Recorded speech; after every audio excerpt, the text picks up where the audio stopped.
the olive tree's promise.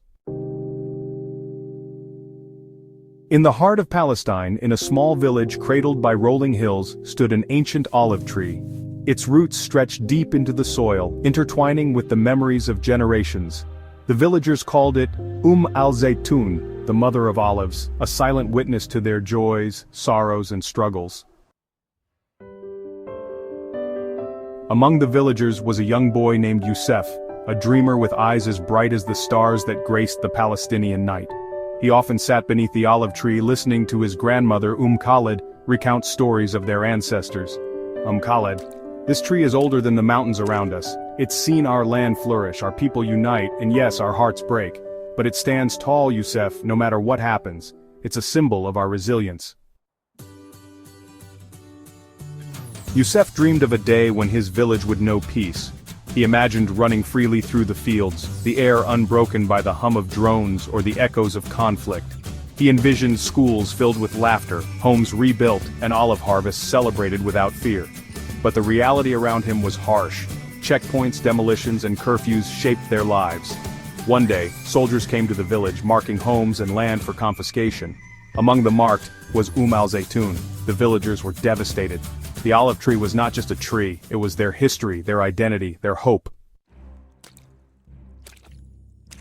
Youssef's grandmother, now frail but unyielding, gathered the villagers. "We will not let them take it," she declared. Inspired by her courage, the villagers formed a human shield around the tree. They sang songs of freedom, recited poetry, and shared stories of the land they loved. The days stretched into weeks, and the tree became a symbol of resistance. Activists, journalists, and even strangers from distant lands came to stand with the villagers.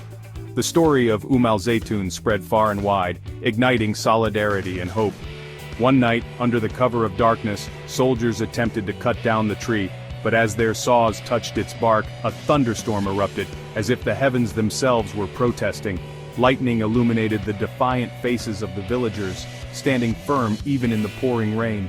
The soldiers retreated, and the olive tree was saved. The next morning, Youssef knelt beside the tree, pressing his ear to its trunk. "I hear you," he whispered, tears streaming down his face. "You are telling me to keep fighting, to keep dreaming." Years later, Youssef grew up to become a storyteller, carrying the tale of al-Zeitoun to the world. He planted olive trees wherever he went, each one a reminder that roots, no matter how challenged, can hold firm against the strongest storms. In the end, the olive tree still stood, its branches reaching skyward as if in prayer. And beneath its shade, generations continued to gather, holding on to their stories, their land, and their unyielding hope for freedom.